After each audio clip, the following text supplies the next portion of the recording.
1.5 কোটি লোক আমার বিদেশে অবস্থান করে, আরো 1.5 কোটি লোক বিদেশে যাওয়ার জন্য অপেক্ষায় আছে। এই ধরনের একটা গুরুত্বপূর্ণ সেক্টর নিয়ে কি বক্তব্য দিচ্ছে? লাউঞ্জ খুলি আমি কিভাবে আমি ওইখানে লাউঞ্জে খেতে দেবো? আরে আপনি আমার ভিসার দাম কমান, আমাকে জিরো কস্টে যাওয়ার জন্য ব্যবস্থা করেন। আজকে ভিসার দাম যে ওই 1000 রিঙ্গিত থেকে আজকে 10,000 রিঙ্গিত হয়েছে, এটা আমরা তাদেরকে শিখিয়েছি, আমরা তাদেরকে দুর্নীতিবাজ বানিয়েছি, আমরা সৌদিদেরকে বানাইছি, সবাইকে বানাইছি।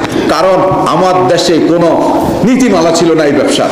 আমার সরকার যে অপরাধ করছে তাকে পুরস্কৃত করছে, তাকে সিআইপি করছে, তাকে কোনো শাস্তি প্রদান করে নাই, যার জন্য ভিসা 1000 রিঙ্গিতের ভিসা আজকে 10,000 20,000 রিঙ্গিতে পৌঁছে গেছে। 1.5 কোটি লোক আমার বিদেশে অবস্থান করে, আরো 1.5 কোটি লোক বিদেশে যাওয়ার জন্য অপেক্ষায় আছে। এই ধরনের একটা গুরুত্বপূর্ণ সেক্টর নিয়ে কি বক্তব্য দিচ্ছে? লাউঞ্জ খুলি আমি কিভাবে আমি ওইখানে লাউঞ্জে খেতে দেবো?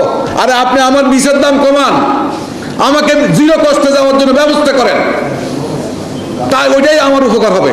আমার একদিক দিয়ে 5 লাখ টাকা 6 লাখ টাকা দিয়ে আমাকে বিদেশে পাঠাবেন, আর আমাকে লাউঞ্জে 1 কাপ খাবার সুযোগ করে দেবেন, এইটা আমরা চাই না। এটা একটা তামাশা করছে সরকার। আপনারা জানেন ইদানিং মালয়েশিয়াতে আবার খুলছে, প্লান্টেশন সেক্টরে 30-40 হাজার লোক যাওয়ার একটা সুযোগ সৃষ্টি হয়েছে। আজও কোনো লোক যাইতে পারে নাই সিন্ডিকেটের কারণে। তারা এখনো লেন্স আসছে, তারা এখনো সিন্ডিকেট করার চেষ্টা করতেছে। রুল আমরা জিরো কষ্টে লোক পাঠাতে চাই এবং এই দেশ থেকে একটা এথিক্যাল মাইগ্রেশন পদ্ধতি চালু করতে চাই। আমাদের সংস্কার হবে এইটা, আমাদের সংস্কার কমিশন করা হবে এই ভিসা বেচা কিনার উপরে, ভিসা অভিবাসন ব্যয়ের উপরে, আমার শ্রমিকের কল্যাণের উপরে। সৌদি আরবে লক্ষ লক্ষ লোক চাকরি করে, এমবেসিতে স্টাফ কয়জন? আপনারা জানেন কয়জন? হাতে গোনা কয়েকজন।